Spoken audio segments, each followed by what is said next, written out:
Soy Yolanda, de la Coordinadora de Organizaciones para el Desarrollo. Voy a estar aquí detrás un poco a los mandos, y a los mandos técnicos, digo. Y voy a dar paso a Ana Fernández, que es nuestra vocal de feminismos, que es quien va a dar la bienvenida a Lolita y a comenzar este encuentro. Gracias a todas por participar. Bueno, muchas gracias, Yolanda. Buenas tardes. Soy Ana Fernández Moya, vocal de feminismos, como ha dicho Yolanda, y tengo el gusto de poder presentar en la tarde de hoy a una mujer fuente de inspiración y de referencia para todas nosotras. En el marco de la semana del 8 de marzo tenemos el placer y el privilegio de poder conversar con Lolita Chávez, una persona referente en el activismo de la defensa de los derechos humanos y defensora de la tierra y de los territorios. Ahora, Lolita Chávez Ixcaquic, más conocida como Lolita, es de origen guatemalteco. Es miembro del Consejo de Pueblos Quichés por la defensa de la vida, madre naturaleza, tierra y territorio del pueblo quiché, fundado en 2007 para enfrentar los efectos del Tratado de Libre Comercio entre América Central y Estados Unidos. Esta organización se define como un conjunto de comunidades que se han organizado para defender sus territorios, su derecho de autodeterminación y también los derechos a la vida, tal y como la desean los pueblos indígenas. Milita igualmente contra las violencias contra la mujer. El 4 de julio del año 2012 asistió a una manifestación pacífica contra el alcalde de Santa Cruz del Quiché, miembro del Partido Patriota. De regreso, su autobús sufrió una emboscada por un grupo de hombres armados con machetes, cuchillos y bastones. 4 mujeres fueron heridas. El 7 de junio de 2017 fue amenazada de muerte. Desde ese año reside como refugiada en España, concretamente en el País Vasco. Finalista en el año 2017 del Premio Sájarov de los Derechos Humanos del Parlamento Europeo, galardonada con el Premio Ignacio Ellacuría de Cooperación para el Desarrollo por su defensa de los pueblos indígenas y Premio Romero a los Derechos Humanos en 2021. Con ella queremos hablar de sus luchas y activismos, sus resistencias, su feminismo comunitario, sobre cooperación internacional al desarrollo y sobre cómo debería de ser una cooperación que se autodefine como feminista. Para ello, además de dar la bienvenida en nombre de todas a Lolita, paso el testigo de las preguntas a mi compañera Penélope Berlamás. Muchas gracias, Ana. Y bueno, antes de nada, pues agradecer el espacio y la oportunidad de la coordinadora y de Lolita, que yo creo que recojo el sentir colectivo al decir que es un absoluto privilegio, ¿no? Poder estar esta tarde conversando contigo. Nos interesaba mucho conocer, Lolita, cómo era tu activismo en Guatemala, cómo os organizabais, cómo planteabais desde la comunidad la defensa y el cuidado de vuestro territorio. Maltiosh, pues muchas gracias. Realmente estoy muy emocionada porque nos estamos encontrando dentro de los planteamientos feministas ¿no? en este caminar. Quiero levantar nuestra fuerza, nuestra luz en nuestros diferentes territorios inicialmente, y pues tengo acá unas velitas que pues las invoco a todas las ancestralidades y a todos los movimientos feministas de todos los territorios. Hoy es un día muy especial dentro del calendario maya porque pues hoy es Quiej, y cuando hablamos de Quiej hablamos de equilibrio, hablamos de armonía, hablamos de la expresión de reciprocidad en procesos autónomos de los territorios, y hablamos de acuerparnos también entre los diferentes pueblos. Los pueblos necesitamos sostenernos entre el norte, el sur, el este, el oeste, el centro, y eso es lo que invocamos el día de hoy. Y bueno, con esta invocación, reconocer también que tenemos esta expresión de acuerpamiento feminista, y eso decir ahora con clara expresión de que yo soy defensora, soy sanadora, soy también guía, soy autoridad en mi pueblo, me da la fuerza de contarles esta experiencia, que es una experiencia comunitaria, es una decisión personal. Lo personal es político, como lo hemos dicho, dentro de los movimientos feministas, pero también es un acuerpamiento territorial dentro de las comunidades. Yo, mi activismo, cómo se genera en Ishimuleu, en el mal llamado Guatemala. Nosotras nos planteamos la defensa del territorio como la defensa de la vida también, y la defensa de nuestro territorio cuerpo como el primer territorio de defensa. Es un caminar dentro de los planteamientos en las asambleas, en los territorios, porque obviamente sabemos y asumimos la responsabilidad, pero también la vida digna de que dentro de los territorios hay bastante expresión patriarcal, hay bastante expresión de misoginia, de exclusión hacia los planteamientos, las agendas de nosotras, las expresiones más excluidas históricamente. Entonces, dentro de este planteamiento, dentro de nuestro accionar como activistas en las asambleas, es nuestro llamado. Por supuesto que son llamados con bastante estigmatización, bastante difamación. Prueba de ello son los ataques que hemos recibido y que yo he recibido muchísimos dentro de los territorios. Entonces, este accionar ha sido así, de forma autónoma, de libre determinación. Yo inicié, pues yo mi caminar, como lo cuento, lo vengo desarrollando con mi familia, con mi mamá, por ejemplo, pero también con mi abuela, y es como un legado que nos han dejado. Por eso saludamos mucho el legado de la abuela Luna, de Ischel, de todas las expresiones más ancestrales, porque nos dejan este caminar y es continuar. Y en el continuar, ya como joven, me fui involucrando dentro de los movimientos juveniles en la defensa de la vida y de nuestros derechos colectivos. En este accionar me vinculo con el movimiento de mujeres, pero un movimiento que también lo he nombrado en su momento, que es en mi pueblo, nos reuníamos de forma clandestina. La clandestinidad quizá en unos lugares no se nota, no se ve, se puede actuar en público, se puede accionar, se puede decir nuestros planteamientos, pero en mi pueblo es bastante difícil porque está sitiado por los militares formados, adiestrados por Estados Unidos y por mecanismos brutales de tortura. Entonces, ahí es como nosotros reconocemos que la vida, pues, es muy importante cuidarla, y los planteamientos los iniciamos así, con grupos de acuerpamiento entre nosotras, las violencias también, porque los patriarcados, los micromachismos están muy presentes. Así es como iniciamos, y pues esa es como el trabajo que hemos desarrollado. En su momento me eligen como autoridad comunitaria, después de un trabajo muy fuerte que hicimos, o sea, reconociendo que las comunidades nos identifican, hay un cariño muy profundo para el trabajo que hacemos, un servicio comunitario no remunerado, porque es un trabajo como se le dice en otros lugares como tequio, como trabajo común, y todas estas expresiones que hay en bastantes territorios en Abya Yala, como ahora yo he conocido. Es un servicio que la gente reconoce, la autoridad reconoce, caminar con honestidad, con transparencia, con dignidad, y entonces ahí fue que me eligieron como representante del consejo y como autoridad.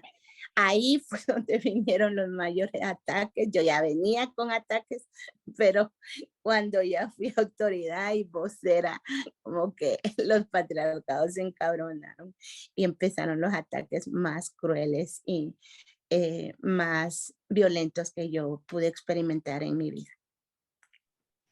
Muchas gracias, Lolita. Uno de los hitos, ¿no?, por lo que se te empezó a reconocer internacionalmente fue por toda vuestra lucha contra Monsanto, ¿no?, que fue algo bueno, que imaginamos que no fue fácil. No sé si puedes contarnos un poquito más de cómo fue ese proceso.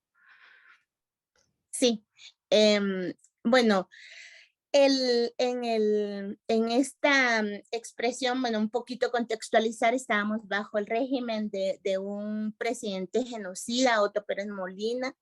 En el 2014 surge la ley en el Congreso, un Congreso también bastante controlado por los militares, por Estados Unidos, por las empresas transnacionales y por la oligarquía nacional. Y entonces surge el decreto 19-2014, en donde conocido como la ley Monsanto. En el Congreso no se le conoció así, pero ya de forma popular, ya de forma de denuncia se le conoció como la ley Monsanto. Esta ley se generó como el enfoque que se le dio en el Congreso era para la protección de obtención de vegetales, y esta expresión, ese nombre era así como muy superficial, pero más en el fondo se le estaba dando todo el poder de control de nuestra expresión de principalmente las semillas a la multinacional, que en ese entonces pues se señalaba que era de origen estadounidense, la multinacional Monsanto. Ahora se presume que es propiedad de Bayer, empresa de esta empresa alemana, pero en fin, estas empresas cambian de registro, cambian de supuestamente de dueños, pero al final los dueños son los mismos. Estas multinacionales están bajo estos regímenes de las potencias mundiales. Entonces, con esta expresión de Monsanto, que es, pues se conoce, creo que España conoce, el Estado español conoce, que es una empresa líder en ingeniería genética en relación a, o sea, genética de semillas. Entonces, pero nosotras estamos, mi pueblo y muchos pueblos en Abya Yala, los 4 pueblos que cohabitamos Ishimuleu, el pueblo Xinca, Garífuna, Mestizo y Maya, estamos muy vinculadas con un alimento bastante propio del territorio y decimos que somos gente de maíz. Cuando hablamos de que somos gente de maíz es porque sabemos todo el proceso que se hace desde la siembra del maíz, desde la milpa, desde todas estas expresiones de los alimentos, el sagrado maíz en las ceremonias, el sagrado maíz en las bebidas, el sagrado maíz en las expresiones de compromisos intergeneracionales, de cómo humanidad genera semilla. O sea, no hablamos de semilla solo en las semillas de las plantas, si nos hablamos de semilla en las semillas de la humanidad. Entonces, si nos vinculamos con buenas semillas, desde el escoger las semillas, las abuelas nos han dicho cómo escogemos las semillas, cómo trabajamos en la preparación de la milpa. Bueno, este es un legado que hemos tenido milenariamente con ir mejorando la siembra. Pero viene Monsanto y sin ninguna consulta ni ningún compromiso con nuestra cultura maya y con la cultura xinca y mestiza, garífuna, viene e implanta. El Congreso acepta y empieza como la información de que se va a implementar. Empezamos las acciones de movilización, de indignación, de rechazo a esta ley a través de planteamientos en las carreteras, toma de instituciones, movilizaciones constantes, asambleas de defensa territorial, acciones en arte. La juventud trabajó mucho el arte de conciencia, el arte de reivindicar nuestro compromiso con la tierra, con el agua, con el aire, con el fuego, pero también el compromiso con una humanidad con buena semilla. Entonces estábamos indignados, nos daba risa, al principio nos daba risa entender que era una semilla transgénica, pero además ya nos fueron informando que tenían como el monopolio a nivel mundial y que era posible, porque nos decían, no, ¿cómo nos van a quitar la semilla? No es posible. Hay empresas transnacionales que no las entendemos. Una de ellas es esa, otras de ellas son las mineras, O sea, no las entendemos porque no tenemos ese vínculo. Pero ya se nos informó sobre todo lo que causaba, empezamos a entender el monstruo de Monsanto y cómo había acaparado varios territorios en Europa.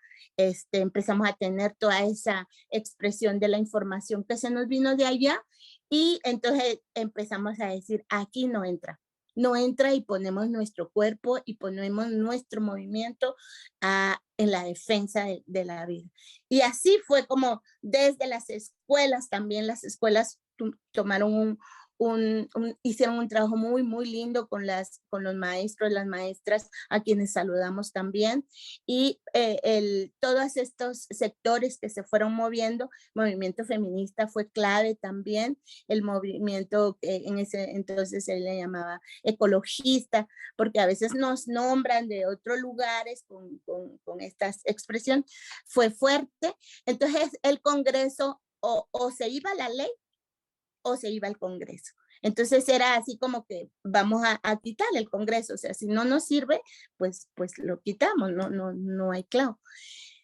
Ahí el Congreso se vio con bastante vulnerabilidad por toda la movilización y era una movilización de puesta en común de una agenda, o sea, no estábamos viendo agendas separadas, teníamos nuestra propia agenda, nosotras en defensa del territorio que estábamos ya en contra de las mineras, ya estábamos en ese accionar porque si fue en el 2014, nosotras en el 2010, en el 2007 constituimos el CPK, en el 2010 hacemos la consulta en contra de las mineras, rechazamos 32 licencias mineras y estábamos en ese accionar. Pero viene esta ley, activamos contra esa ley, nuestra agenda la seguimos llevando paralela, pero necesitamos accionar sobre eso.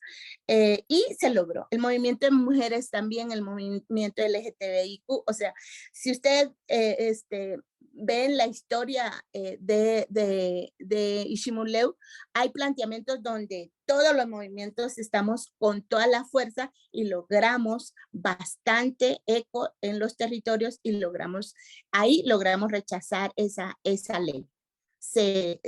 Fue una ley que se quitó, la tuvo que quitar el Congreso y se anuló. Y entonces, pero estamos en alerta. Lo que ahora decimos es que Monsanto no se quedó no se quedó inmovilizado. La empresa sigue atacándonos, sigue entrando de forma ilegal. Ha entrado a las comunidades sin previa información y sin previa consulta y ha entrado a través de mecanismos muy crueles que también son mecanismos de amenaza y mecanismos de choque entre las expresiones campesinas. Entonces hay gente que siembra, pero está vinculada a la acumulación, al capitalismo y eso. Y hay gente que sembramos para la vida. Pero qué importante, Lolita, que nos recuerdes también los casos de éxito, ¿no? Porque hay tanto por hacer, pero saber que ha habido un caso de movilización, de compartir agendas y que ha tenido resultado, es muy importante escucharlo y repetírnoslo para que nos anime a continuar. Mira, comentabas la importancia del acuerpamiento, ¿no? No solo entre mujeres, sino también territorial, y que ponías el cuerpo en tus movilizaciones y defensa del territorio. ¿Cómo ha afectado el hecho de que estés aquí exiliada en los últimos años en España de cara a tu activismo? ¿Cuáles han sido los problemas que encuentras o bueno, cómo está influyendo, ¿no?, la distancia en él? Bueno, bastante. Yo quiero como dejar algunos punteados porque es bastante cuando se me pregunta, hay una sensación de como duelos que yo tengo que trabajar constantemente con la sanación. Pero en principio decirles que reconocer que al salir yo no me pude despedir de mi familia. Eso es doloroso. El desprendimiento familiar de golpe y con expresiones de tortura psicológica, porque los ataques mediáticos vinieron, o sea, yo no salí cuando fue el ataque armado en el 2017, porque a mí me atacaron de forma armada con armas de grueso calibre. Lo que salió en las noticias no fue eso. Lo que salió en las noticias es que a mí me estaban criminalizando y me estaban acusando de delitos que yo no había cometido. Por ejemplo, el secuestro de un tráiler que llevaba madera madera de los madereros, de los extractivistas que generan monocultivo forestal. Entonces, lo que estaba saliendo en las noticias era eso. Y lo que estábamos viviendo era persecución, era tortura psicológica, era ataques de las EXPAC, las patrullas de autodefensa civil, de las expresiones en los territorios estaba ocupado, a mí me cercaron, yo ya no podía salir, yo me fui a la montaña en principio y ahí me estaban protegiendo, pero me trasladaban de un lugar a otro porque habían allanamientos en las casas y golpes a las familias, pero principalmente a las mujeres. Entonces fue así, mi salida fue muy golpeada hacia mi comunidad, hacia la organización, que es el Consejo de Pueblos Quichés, y hacia mi familia. Entonces, ese vacío de la ausencia que genera un duelo interconectado, duelo que yo voy con ese vacío, o sea, no llevaba ni mi ropa. Yo después por eso agradezco, gracias por esto que me enviaron, gracias por este huipil, gracias, y estoy más a agradecer porque me fue llegando poco a poco, pero yo salí con lo que llevaba ese día.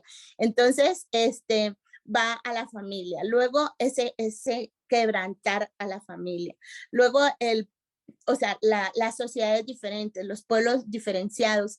Yo tengo un modelo de vida y estoy bastante arraigada con la comunidad, la milpa, la comida, la espiritualidad, la territorialidad, la vestimenta, los mercados cantonales, comunitarios, las asambleas, todo eso que yo venía, como yo lo venía tejiendo dentro de mi accionar en la comunidad. Todo eso se corta y voy a un lugar lindo que es Euskal Herria, que yo saludo bastante a la gente vasca, he aprendido bastantes expresiones del pueblo, un pueblo bastante golpeado también, pero es otro rollo, es otro modelo, o sea, son otras expresiones. No podía poner mi fueguito. Cuando hablaba de fueguito, yo no hablo de un fueguito, digo fueguito, pero son fuegos grandes, son aquelarres. Yo no podía, yo necesito poner mi ceremonia porque yo soy de la cosmovisión maya. En la calle con mi vestimenta, si ustedes ven mi vestimenta, yo la mantengo porque así es como me visto cotidianamente en mi pueblo.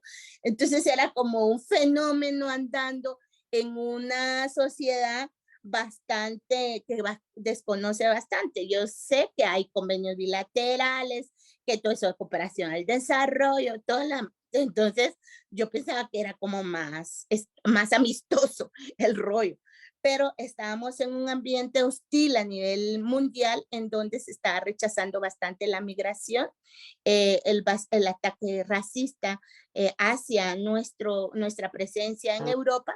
Eso generó también todo ese choque.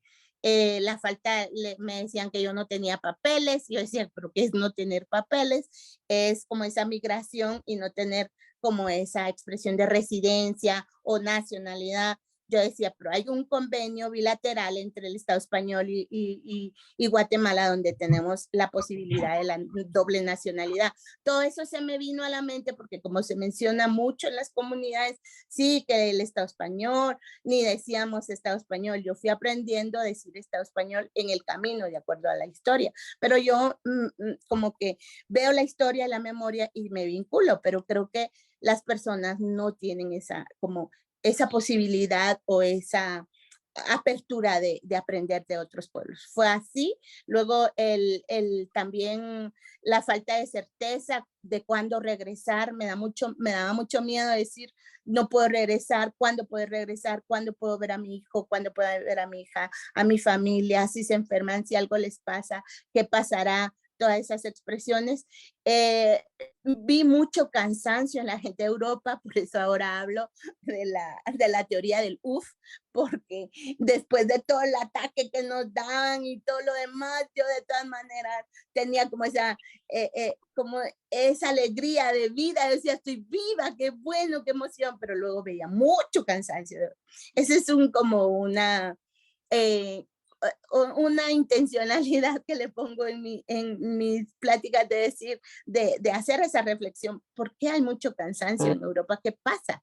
¿Qué pasa con sus cansancios que duelen y generan enfermedad? Pero bueno, ahí está la teoría del UF, la estoy desarrollando y va caminando.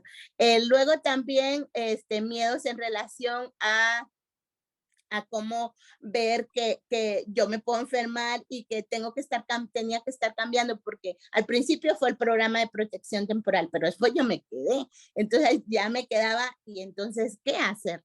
No encontraba trabajo, yo he trabajado de todo, pero los trabajos que daban eran como vinculados a que no nos pagan bien, de que hay, que no nos pueden dar trabajos como dignos, diríamos, pero como que hay un rollo ahí que se acepta que no tengamos documentos para explotación laboral. Yo siento que hay bastante explotación laboral en relación a quienes migramos.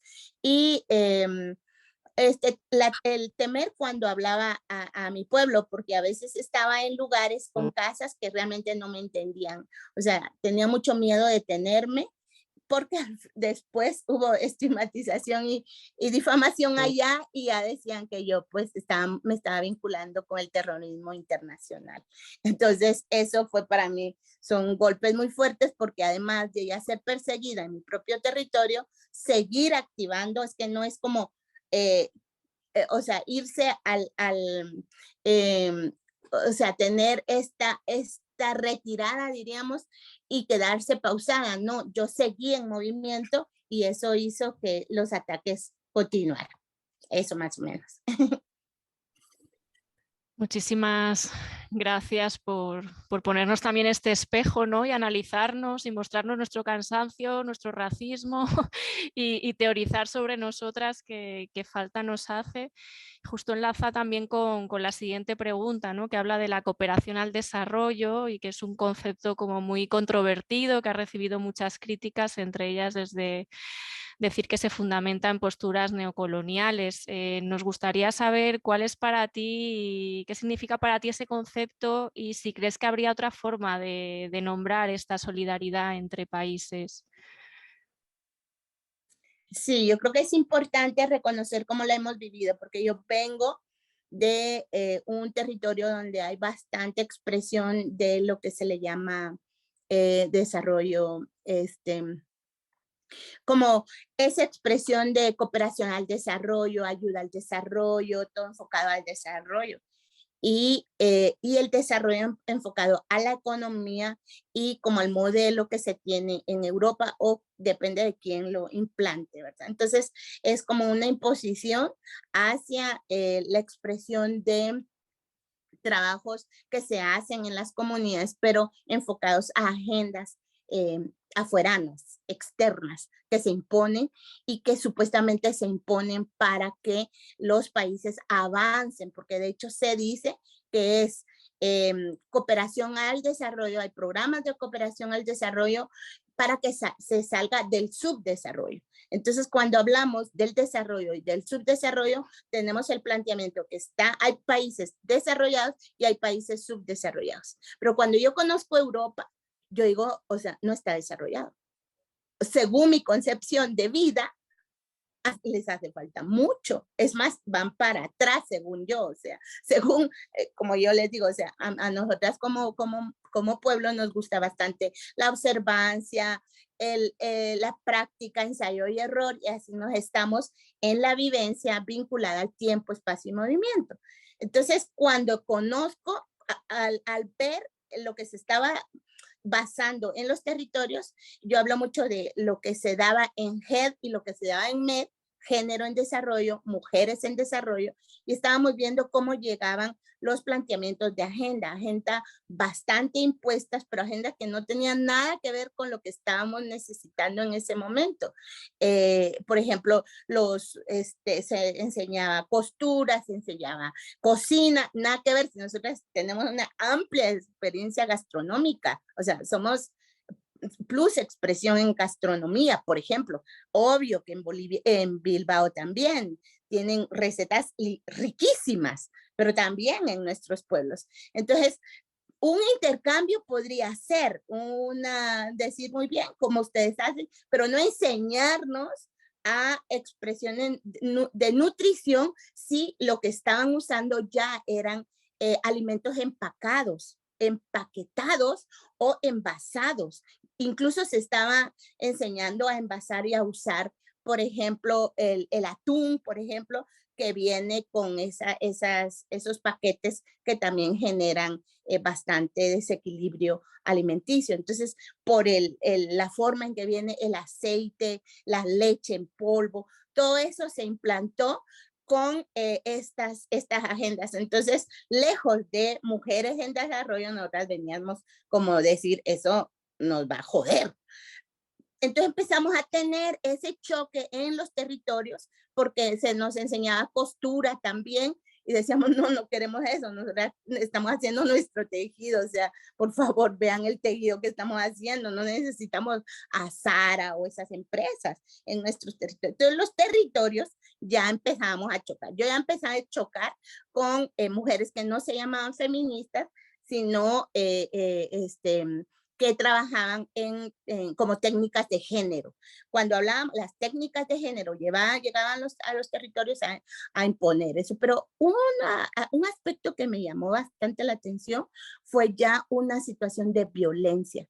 Yo me acuerdo que en uno de los trabajos que se hacía, porque nos llamaban y casi como obligadas a través de las niñas que estudiaban, decían, bueno, sus mamás tienen que venir a este programa porque viene del Estado español, no sé qué, hay una cooperación cultural, educativa, y entonces van a tener que estar, no, pero es que estamos trabajando, sí, pero tienen que venir, o sea, es obligación porque su niña está en la escuela, entonces tiene que venir, bueno, era obligado. Pero una vez hablaron de las violencias, del no sé qué, pero lo hablaron con una forma como no bien trabajada. Y yo me acuerdo que una compañera al salir de ahí fue a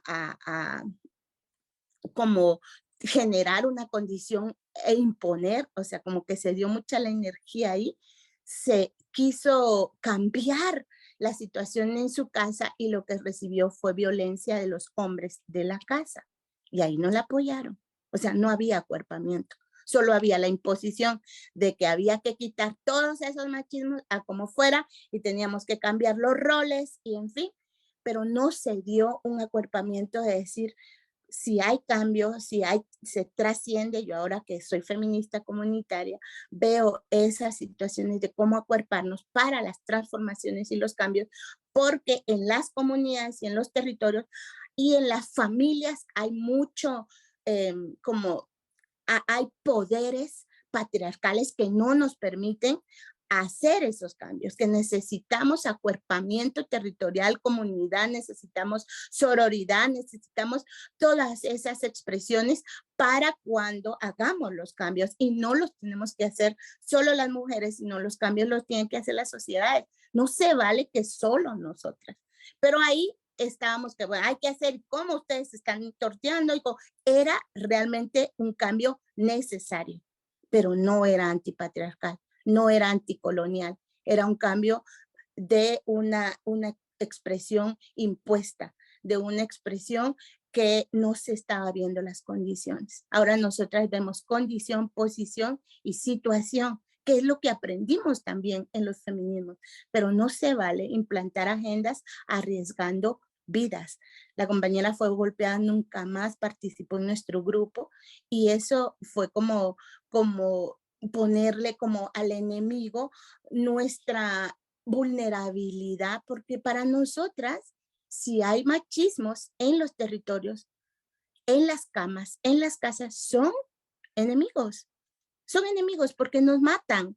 No es algo que solo lo dicen, lo hacen. Nos torturan en la cama, nos torturan sexualmente. Si ustedes escucharan las torturas que se aprendieron en la época de la guerra y que se siguen implementando por los machistas en las casas, es brutal. Entonces necesitamos toda una plataforma feminista para los cambios y estar en todo ese entrelazado de apoyarnos. Entonces, eso es para mí, esas son como expresiones de la historia, de lo que hemos vivido.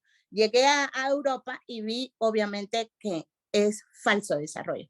Ahora ya digo, no es el desarrollo. No vamos a correr atrás de ese falso desarrollo que no se vincula con la vida, con la libertad, con la justicia, con la dignidad, con poner en el centro la vida, con armonizar, con gozo y placer. No es eso. Ese falso desarrollo, como ya lo habíamos venido diciendo, no lo queremos. Entonces, cooperación para eso no queremos. ¿Qué otro nombre propondrías, Lolita, para ese trabajo de, has dado pautas, ¿no?, de por dónde debería de ir, intercambios, más feminismo, pero situado? ¿Qué nombre le pondríamos a ese ejercicio de solidaridad entre los pueblos? ¿Proponen por ahí reparación? ¿Reponen justicia social? No sé cómo lo nombráis vosotras, ¿o seguimos pensando? Bueno, nosotras lo nombramos como tzucat. Tzucat es la reciprocidad, dar y recibir. O sea, yo apoyo, tú me apoyas, yo te apoyo. Es en la reciprocidad. No vernos como se nos... Es que el problema es que el Estado español necesita refundarse. La institucionalidad, hay una expresión, en principio, que se vean hacia adentro, una interiorización de la crítica, la autocrítica, pero también la conciencia. Luego una refundación. Cuando yo estoy consciente de que necesito un cambio, necesito refundar. Si ustedes nos escuchan a los pueblos originarios, estamos hablando de la refundación, lo dijo Berta Cáceres, también lo estamos diciendo en los nuevos internacionalismos y también lo estamos planteando dentro de los estados plurinacionales. Cuando hablamos entonces de eso, hablamos de que ya hay experiencia. En la época de la guerra vinieron compitas a luchar o sea, a mi pueblo llegaron compas que, por ejemplo, fueron a la CPR. Yo conozco, tengo amigas ya un poquito grandecitas que llegaron a la época en la época de la guerra. Pero pusieron el cuerpo, estuvieron ahí, aprendieron a hacer tortillas, comieron frijolito, se durmieron en nuestras camas, nos bañamos en los temazcales, generamos la milpa, sembraron, es otro rollo. Pero entonces eso se vivió en la época de la guerra. Y entonces yo estaba así, ay, sí, compita, ¿y de dónde viene? Yo ya conocía compitas de Euskal Herria, por eso ese amarre y esa hermandad entre el pueblo vasco y el pueblo maya quiché es bastante histórico y tiene memoria. Entonces ya, pero las compitas que nosotras ponemos aquí a tuto a nuestras hijas o a nuestros hijos, en fin, así, aquí. Entonces, y les amamantamos aquí con esto y podemos mover las manos porque con nuestro rebozo sostenemos. Aprendieron eso, o sea, aprendí muchas cosas, pero también nosotros aprendimos de ellas. La forma de los aquelarres, sus comidas, en fin. Pero eso de programas al desarrollo no llegaban así. Las técnicas, las especialistas, las licenciadas, ingenieras, como se les llame, llevaban título, llevaban un sueldo y llevaban una imposición de agenda. No, sí, que vengamos, que el tiempo que se queda aquí, que no. Llegaban, este es el curso, este es el taller, y venimos con el gobierno. Y como decir, esto se va a hacer porque ahí están, de hecho tengo fotos donde se daban los talleres y los soldados afuera. Y nosotras cuando vivimos la solidaridad y la reciprocidad en la época de la guerra, no permitíamos los soldados en nuestras reuniones. Pero ahí sí, entonces yo vi ese choque. ¿Qué es entonces? ¿Cuál es el planteamiento? Reciprocidad. En reciprocidad, es decir, yo soy tú y tú eres yo. Yo aprendo de ustedes y ustedes aprenden de mí. Eso. Ahora, ¿cómo es el planteamiento? Tiempos. Necesitamos ver tiempos.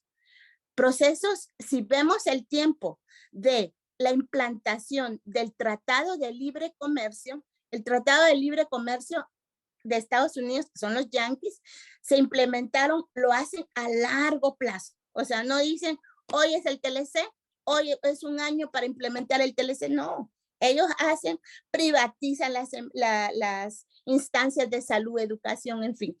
Hacen todo un programa, cambian leyes, cambian de personal, mandan asesores, y en fin. La cooperación no, la cooperación le dice a una ONG, tenés un año para implementar esto. Entonces, el tiempo es vital en los procesos autónomos y de libre determinación. No es un año. La cooperación, no sé si es bien pensado, creo que sí, para hacer el tiempo. El tiempo es cortoplacista. Esa es podríamos decir, una queja, una denuncia que tenemos. Cortoplacista. Es de un año. Y tienen que implementar eso a como de lugar en un año. No se puede. Yo veo a las organizaciones que ahí están corriendo y haciendo lo que sea por cumplir. Luego la agenda. La agenda se ve desde eso que dice Naciones Unidas, que dice el Banco Mundial, pero el Banco Mundial no está viendo lo que estamos viviendo en los territorios. El Banco Mundial está viendo el interés macroeconómico geopolítico. Entonces, ellos no son los que van a determinar las agendas. Cambiar las agendas, cuando hablamos de lo que yo les digo, género en desarrollo, mujeres en desarrollo, no estamos nosotras pensando en eso. Nosotros estamos diciendo cómo salir de los traumas, cómo romper el silencio, cómo denunciar a los genocidas, cómo territorializar, cómo generar feminismos en los territorios. Esa era nuestra agenda cuando llegó GED y MED.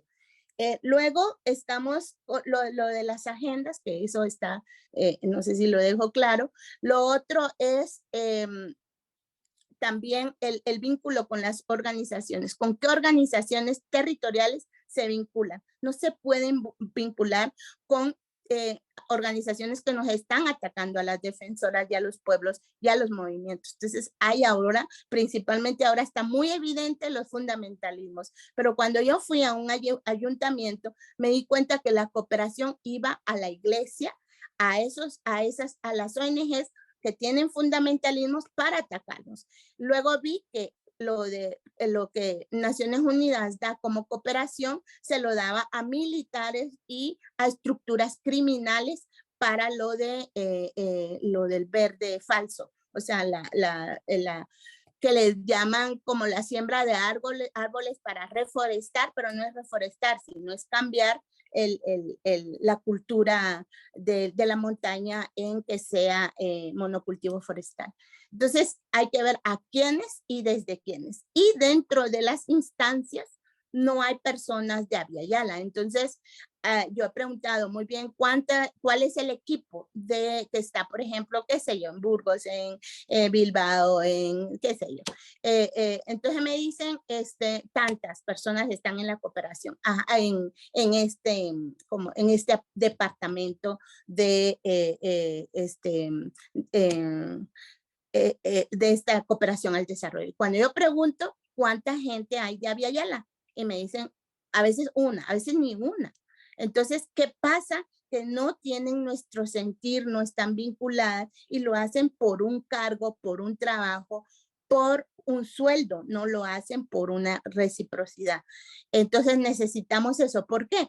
Porque hay gente que migra y hay convenios bilaterales, por ejemplo, el convenio de doble nacionalidad está en varios países y eso no se conoce. Yo he preguntado en migración, por ejemplo, ¿conocen la ley y el convenio bilateral entre el Estado español y Guatemala de doble nacionalidad? Y no la conocen. ¿Por qué? Porque no les interesa.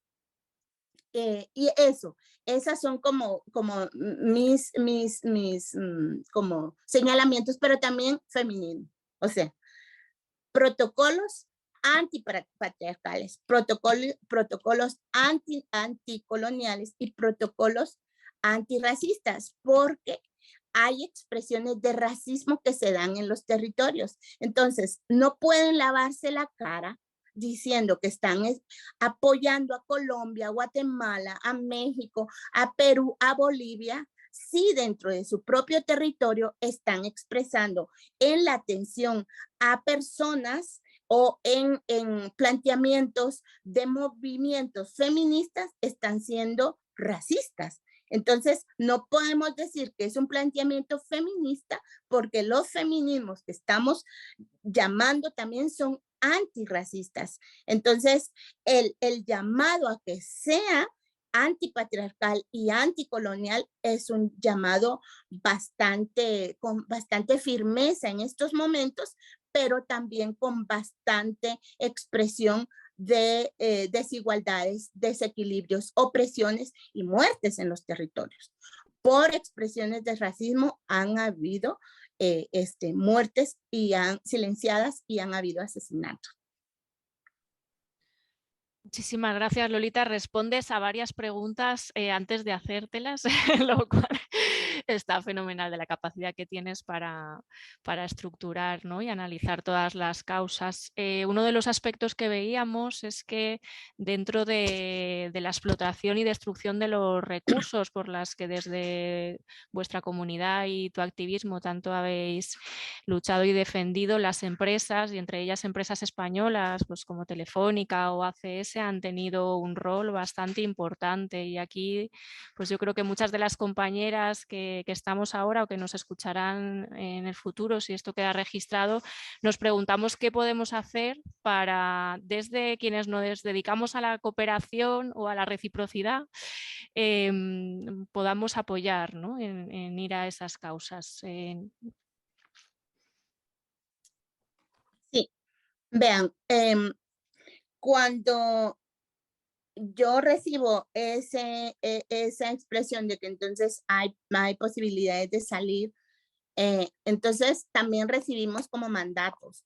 Y uno de los mandatos es denunciar las empresas que están asesinando y que tienen las manos manchadas en los territorios.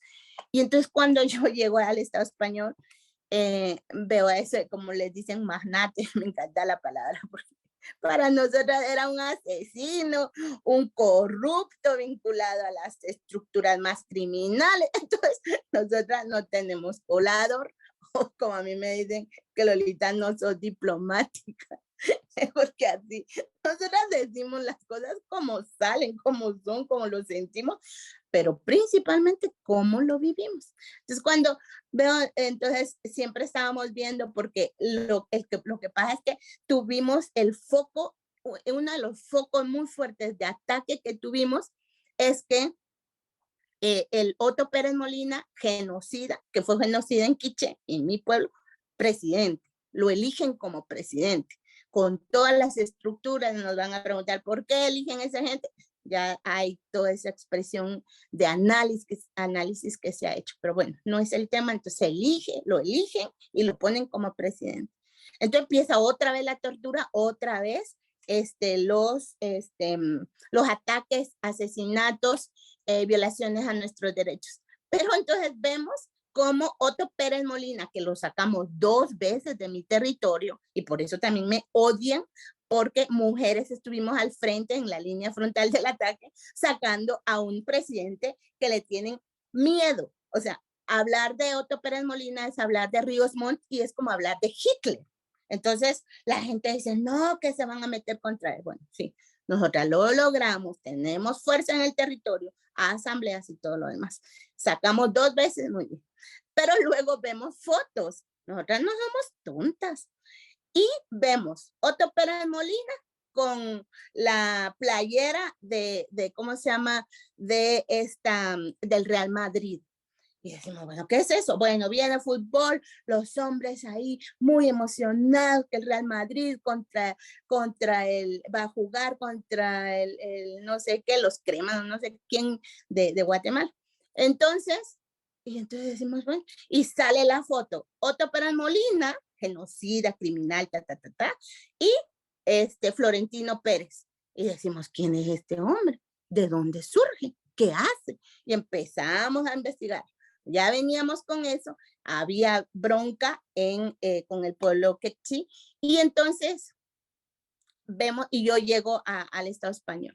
Hay una de las organizaciones que menciono porque es muy linda, es Mugarigabe, y entonces siempre venimos hace mucho tiempo vinculándonos con ella. De hecho, el compita había llegado a mi territorio.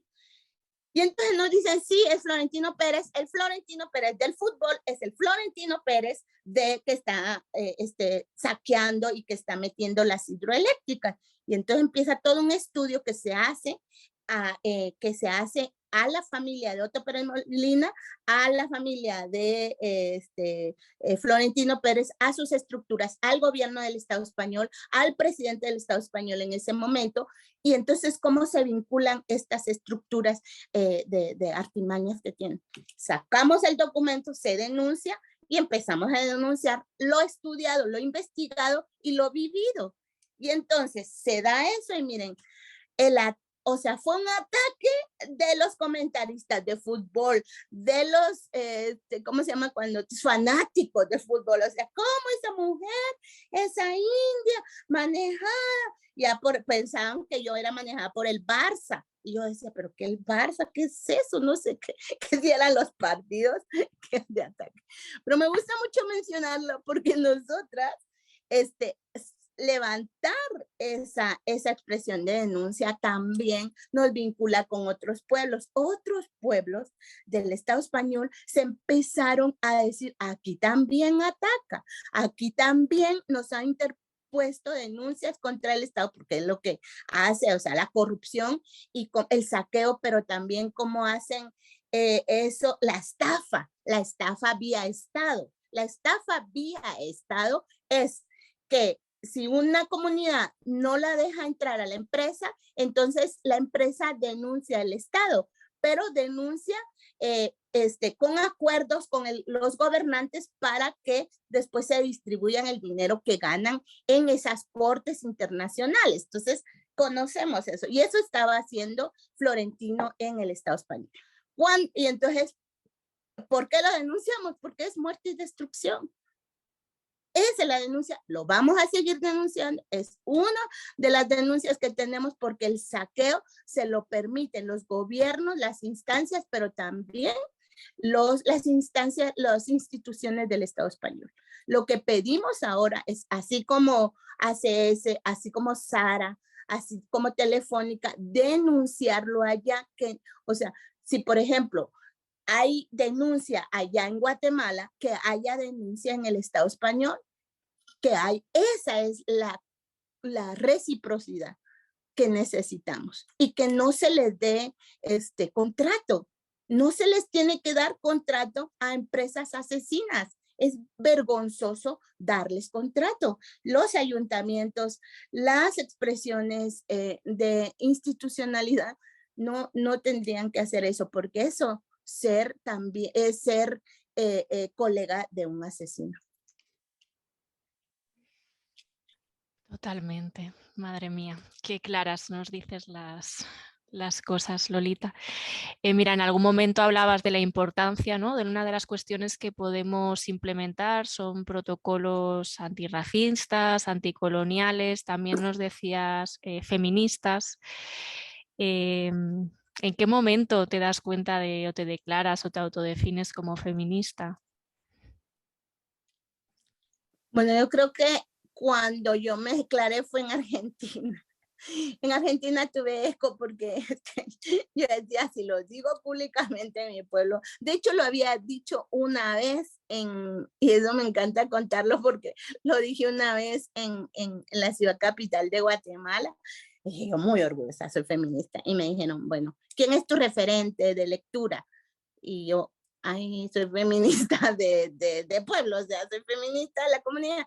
Sí, pero ¿a quién has leído? ¿Cuáles son tus bibliografías para autonombrarte feminista? Yo, de veras que ahí sí que no me acordaba de los libros. Y de hecho no habíamos leído mucho, la mera verdad. Habíamos vivido el patriarcado racista y todo lo que hemos vivido. Y me dijeron si conocía a Marcela Lagarde. Yo no la había conocido, ahora la he leído bastante y bueno, me mencionaron las olas, que me da risa ahora que yo digo, yo pensé que me estaban hablando de las olas del mar, me estaban hablando de las olas feministas, me dio tanta risa. Me dijeron, no te nombré, si no sabes, no conoces. Entonces vine muy frustrada a mi pueblo y les dije, no, compitas, miren, usted era vocera, me dicen, yo soy vocera, pero ustedes me dicen que no, digamos que somos feministas.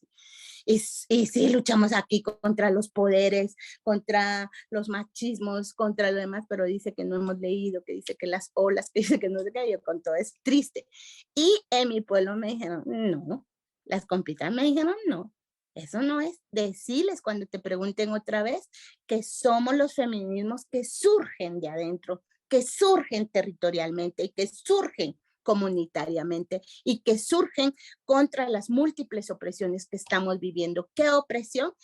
Los hombres machistas nos están haciendo esto, la institución nos está haciendo esto, el capitalismo esto. Y entonces ahí tuve como gozo y placer, diríamos, ya con el clítoris, porque ya empezábamos a hablar del clítoris, la defensa del clítoris como un posicionamiento político.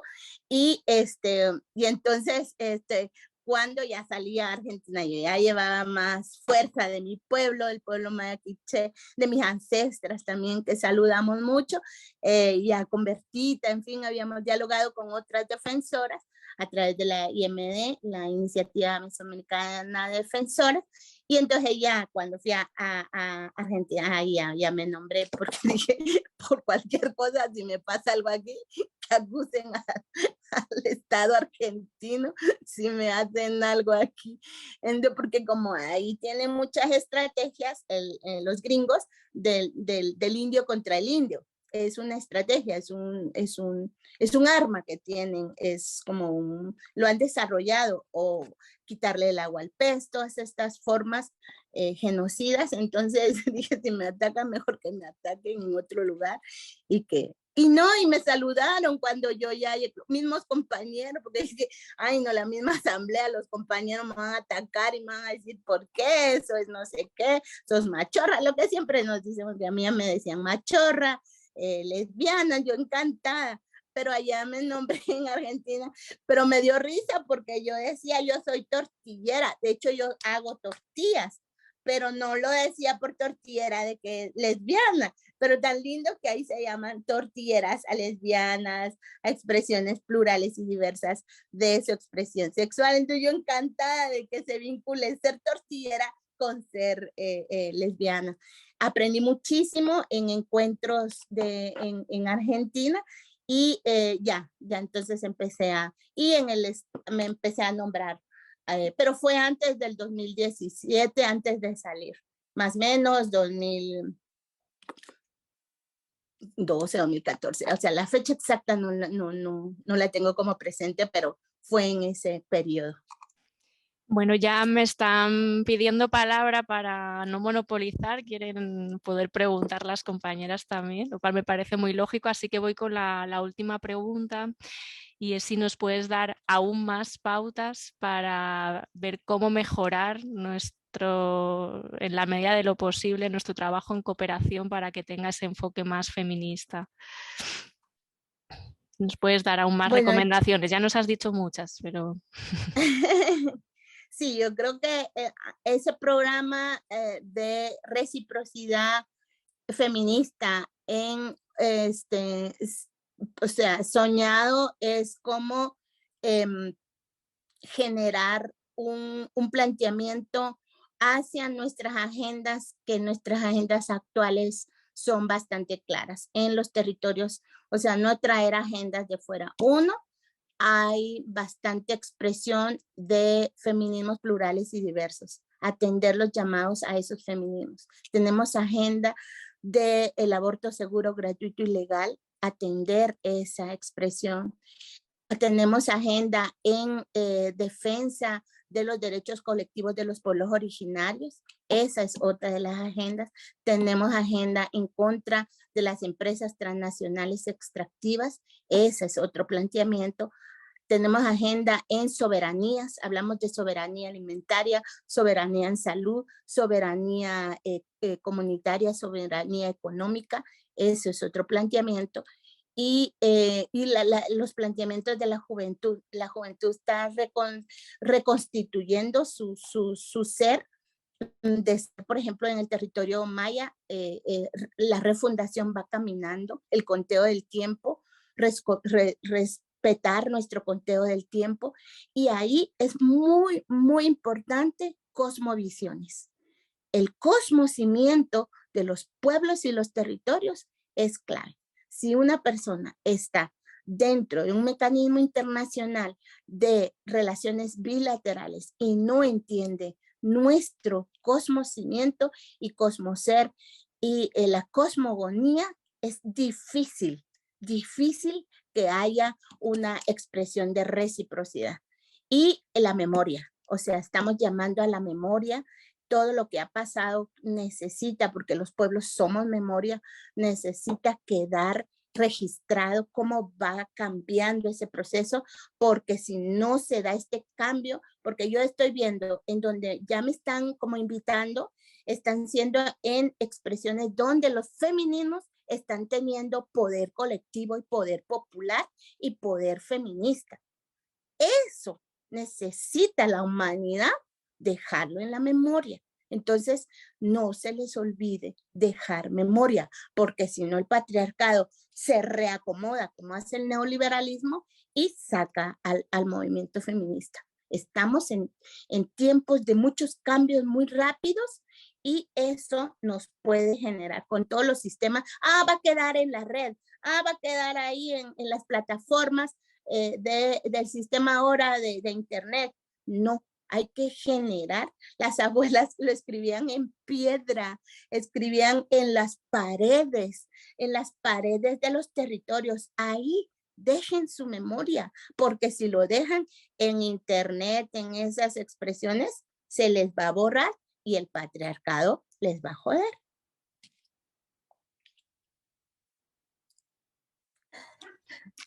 Muchísimas gracias. Pues yo creo que abrimos turno de palabra a las compañeras y algún compañero si quieren. Evelyn.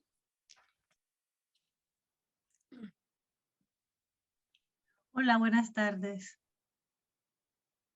Buenas tardes. Hola Lolita, un gusto escucharte. No te conozco personalmente, pero te he escuchado en varios momentos y gracias a las compañeras también de la coordinadora que han estado organizando todo para que este momento y este intercambio sea posible. Bueno, mira, mi nombre es Evelyn Carrasco, soy nicaragüense y estoy como de retorno en este país por segunda vez en mi vida. Y en este grupo pues colaboro cuando puedo como colaboradora personal, ¿no? En este grupo. Y soy una mestiza urbana adulta de Nicaragua, de Managua, digo, para ubicar realmente desde dónde, porque quiero como reflexionar con vos. Como te digo, viví 10 años aquí antes y ahora no sé cuánto por el tema político en Nicaragua, que seguramente ya conoces.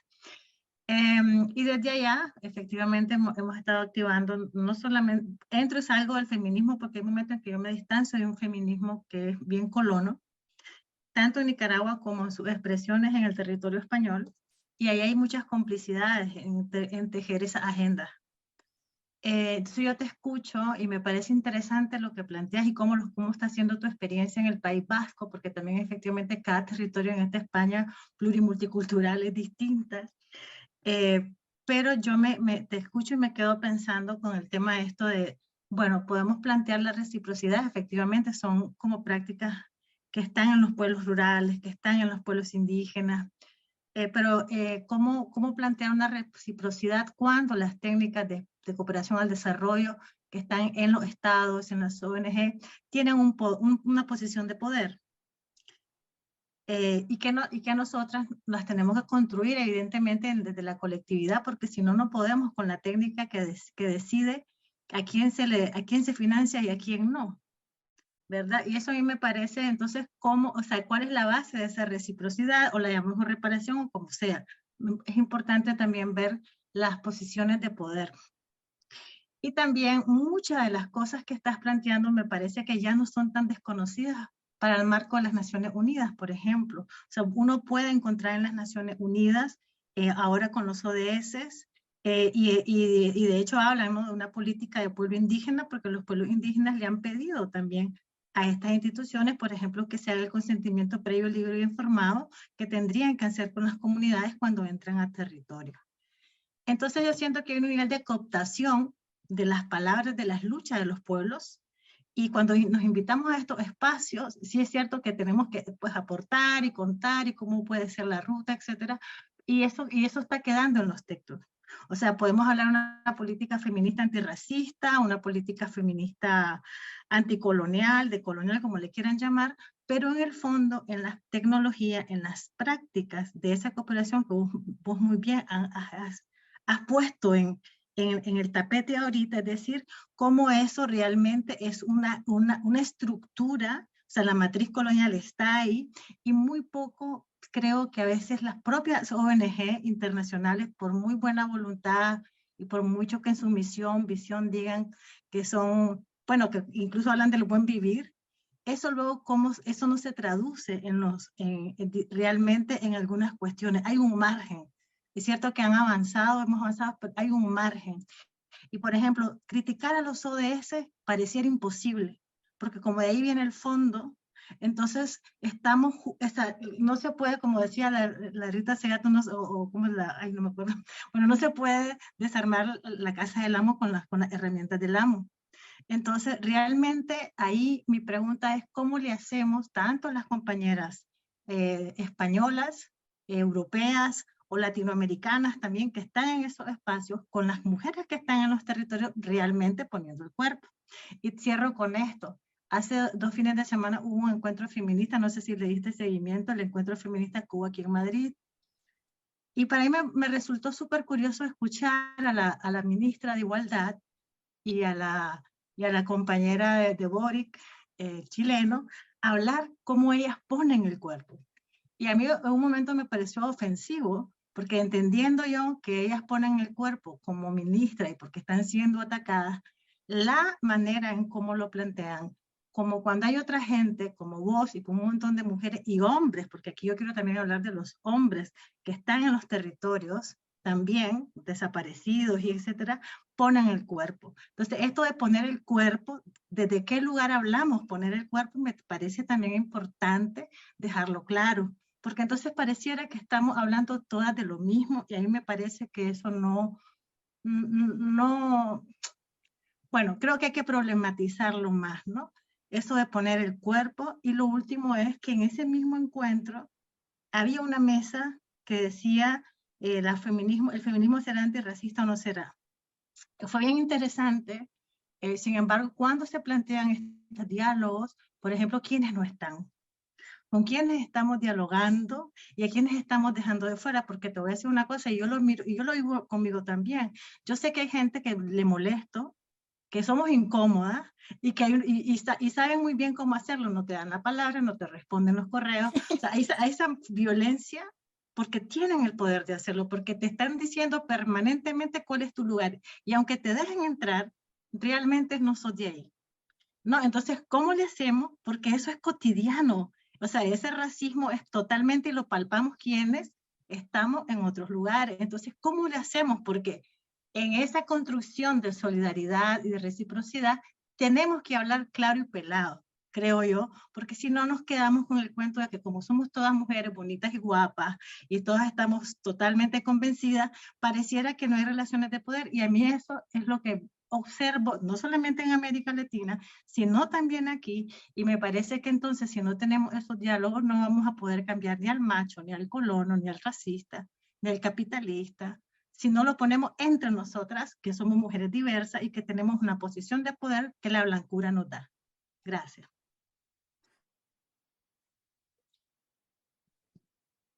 puedo aportar o vienen más aportes o consultas o Yo planteamientos? no veo más manos levantadas, así que...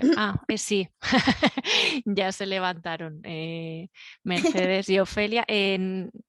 Si tienes alguna reacción, yo te diría que aportaras brevemente para dar tiempo a las otras preguntas, pero sí. Sí, va. Sí, porque yo siento que también es importante reconocer que la palabra viene de una compita de Nicaragua. O sea, tenemos una deuda histórica al movimiento feminista mundial con las compitas feministas de Nicaragua. Y eso tiene que quedar en la memoria. No podemos olvidar, porque no olvidamos, no perdonamos y no nos reconciliamos. Hemos estado en bastantes jornadas y habían jornadas donde no se les daba la palabra porque el partido de mierda era un partido que se llamaba de izquierda, pero era una izquierda que no reconoce la historia de los pueblos, la misoginia y todos los feminicidios que hemos vivido en los territorios. Solo quienes hemos vivido feminicidios y que hemos estado a punto de ser asesinadas a mano armada con los ataques de los gobiernos patriarcales, feminicidas, reconocemos eso. Entonces, yo expresar que eso lo digo a mí, yo también o sea, mi recorrido está dentro del movimiento de izquierda, pero no podemos permitir que una izquierda mañosa, abusiva, patriarcal, haga esto de quitarles el espacio, de no permitir a las mujeres que están dentro de los movimientos de izquierda el planteamiento de reciprocidad. Por lo otro, decirles que también todas esas expresiones, creo que la compañera nos habla de ya denuncias y esas denuncias son necesarias plantearlas en las plataformas también, pero en los movimientos. Cuando nos nombramos feministas, hay movimientos de feministas. Cuando hablamos del 8M, hay bastantes expresiones, no solo institucionales, no solo ONGistas, sino más bien hay movimiento. Entonces, cuando hablamos nosotras, cuando planteamos el racismo en Quiché, no tuvimos eco, incluso en el movimiento feminista de las blancas, de las privilegiadas. Tuvimos eco en el territorio, en la comunidad, cuando les decíamos, miren, es que nos están violando, es que nos están torturando. Tuvimos eco en la comunidad. Entonces, la comunidad es muy importante y la territorialidad. Necesitamos espacios propios para compañeras migradas y racializadas.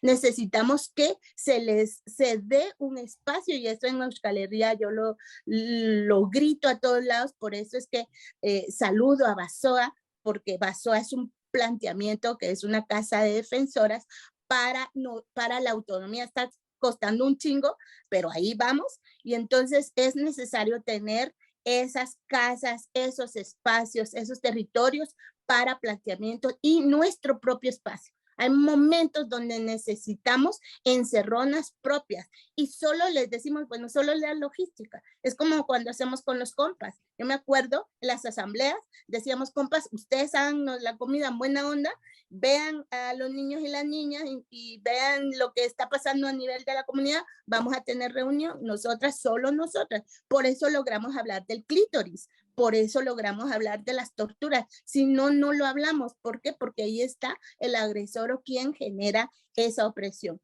Las relaciones de poder se van a cambiar sí o sí si hay fuerza y movimiento y si hay también acciones de denuncia, porque no las va a cambiar quien hace la expresión. No lo ve.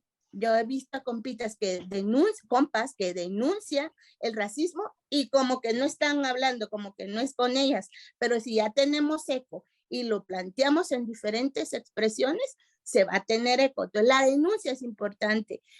Estábamos viendo cómo poder ver un movimiento que genere como observadoras internacionales, así como hacen, por ejemplo, sí, Naciones Unidas manda la comisión observadora al territorio de Perú, qué sé yo. O sea, hay gente de Naciones Unidas que no va a hacer nada. Replantear sus modelos contra esas expresiones patriarcales, racistas, y todas esas expresiones de ataque hacia gente migrada y racializada. Por ejemplo, tener, si se tiene lo que se le dice oficiales o técnicas en estas organizaciones, en las ONGs, que las ONGs tengan compañeras que se les dé el cargo de observancia internacional en sus propias instancias, que por ejemplo, yo me acuerdo que acompañé a compañeras que iban a los juzgados o a una jueza, en fin, por una situación de violencia contra la mujer en su casa, por ejemplo. Entonces se nos decía que decían, no, es que las que vienen, que vienen de América Latina, se andan peleando, y nos echaban culpas, lejos de apoyarnos, se nos echaba culpa. Pero ya cuando tuvimos observadoras internacionales, cuando tenemos ese mandato de defensoras y de verificación, ya las cosas cambian. Yo creo que es necesario generar redes de verificación, redes entre nosotras de denuncia, plataformas y movimientos. Es muy importante la denuncia y vamos a seguir denunciando con nombre y apellido. Denunciemos así.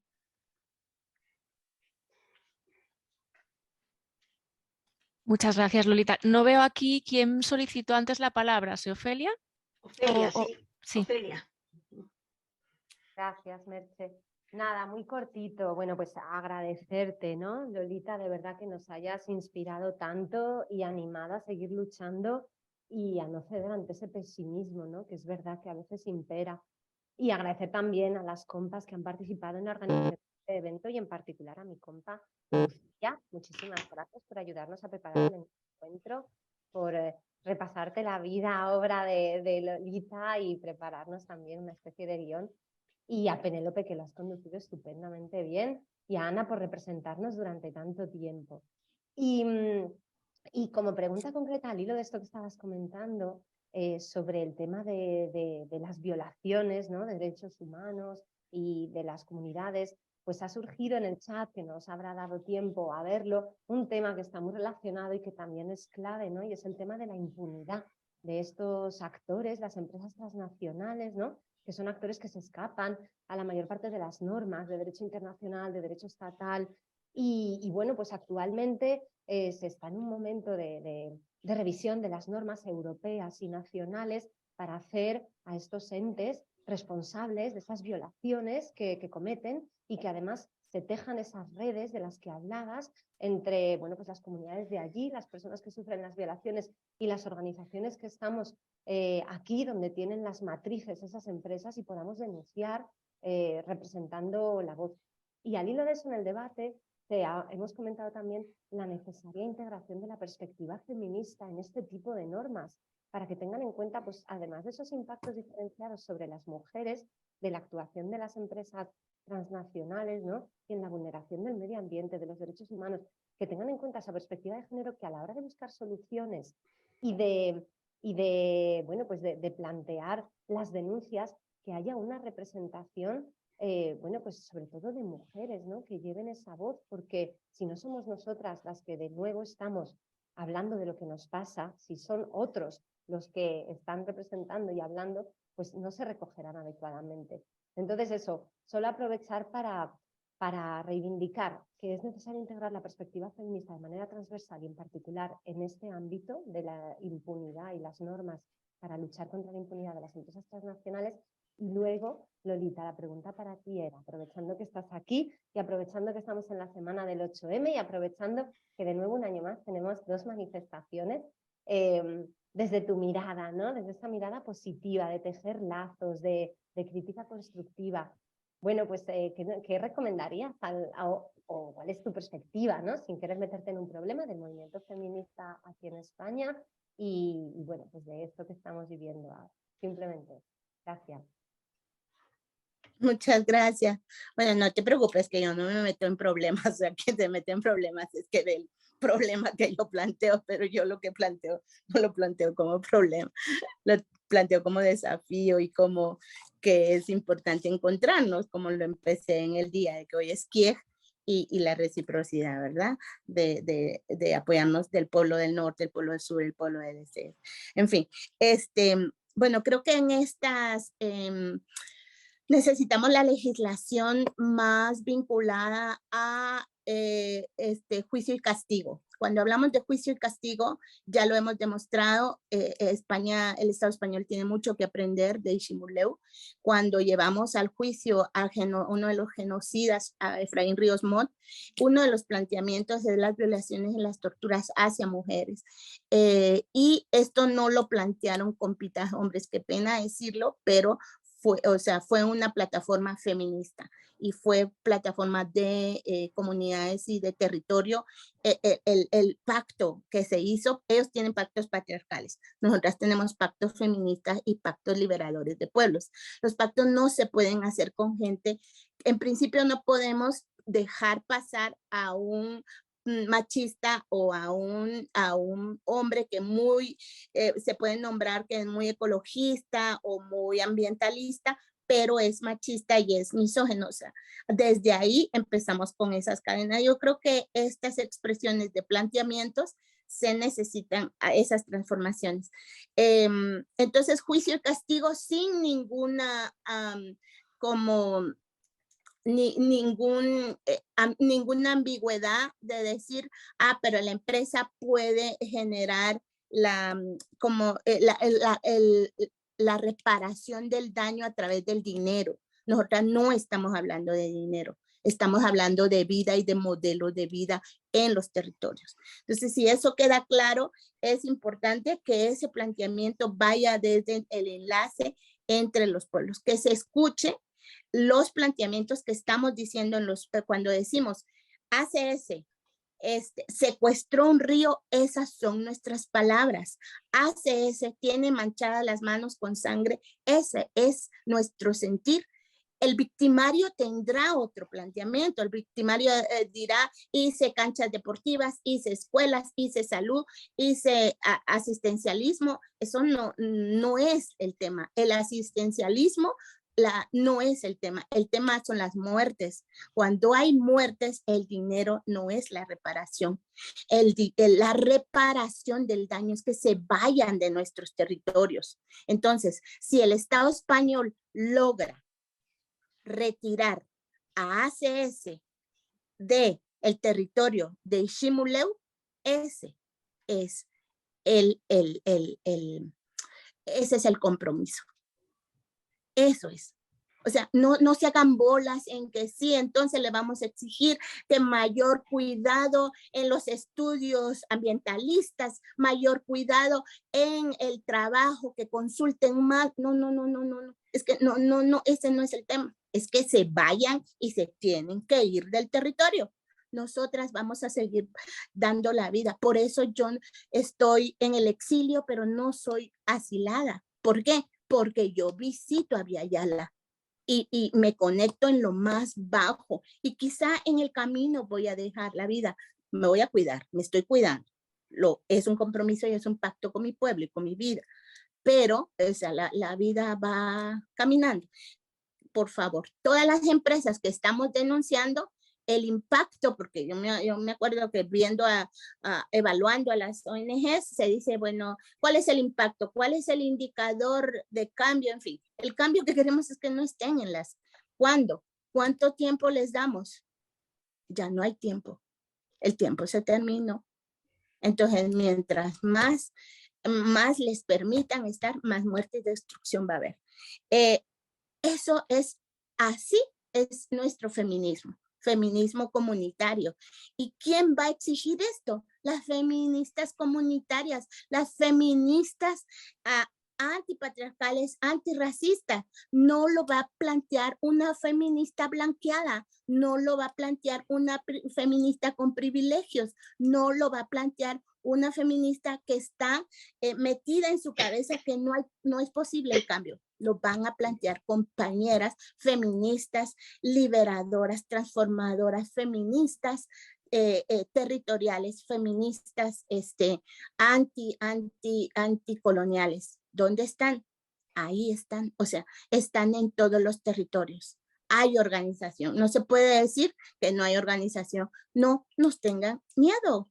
Las transformaciones las podemos hacer así y solo la forma de hablar, por eso es que yo les digo la teoría del UF, porque el Estado español tiene su forma, no sé qué, estoy cansada, nosotras tenemos otra forma de hablar, ser guerrera, no sé qué, gritamos y esas son las formas de plantearnos. No nos asustemos con las formas, pongámosle contenido a nuestro caminar entrelazado y demos esa posibilidad de posición, condición y situación.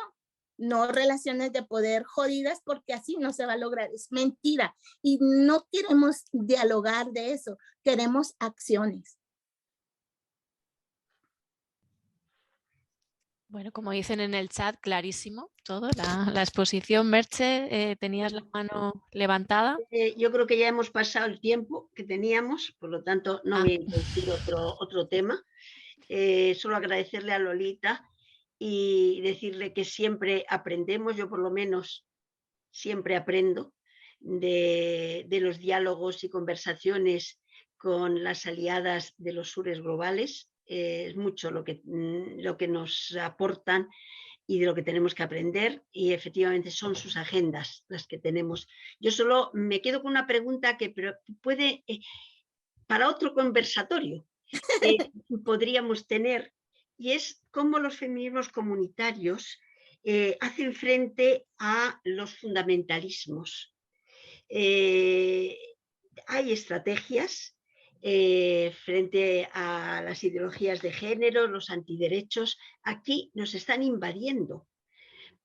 Hace unos días presentaron un libro súper interesante que recoge toda una serie de análisis de América Latina y de aquí, que se llama La reacción patriarcal, de Marta Cabezas y Cristina Vega. Y esto ha sido hace una semana. Hace unos años, como 6-7 años, Ayeti empezó a estudiar y analizar con nuestras socias de América Latina todo el tema de los antiderechos, de la ofensiva de la extrema derecha, de las estrategias ultraconservadoras, y nos preocupó profundamente. Pero aquí no había ni un libro, no se encontraba ningún estudio, no se hablaba, o sea, no se veía todavía el peligro que tenemos con Vox aquí y con la extrema derecha. Entonces yo creo que esto es para otro conversatorio, para aprender cómo desde los feminismos comunitarios están dando respuestas. Y gracias, Lolita, siempre por tu sonrisa y por tu sabiduría. Gracias también. Gracias, Mercedes. También eres muy sabia y todas las compitas que se vincularon. Vamos a seguir. Esto no para. Y vamos a tener otra oportunidad para hablar de los pinches fundamentalismos y cómo tenemos poder colectivo feminista comunitario vinculado a los poderes de los movimientos feministas de otros lados. Saludo a todos los movimientos feministas y para este 8M, que realmente nuestro planteamiento vaya desde la territorialidad, la dignidad y el buen vivir de los pueblos y de las expresiones más excluidas. Mientras haya este movimiento, mientras haya organicidad, mientras haya reciprocidad entre nuestros seres, va a haber un camino y un horizonte, y que ese camino y horizonte está sostenido por nuestras ancestras, y hacia ese camino vamos. Que así sea. Gracias. Gracias. Gracias, Lolita. Muchísimas gracias.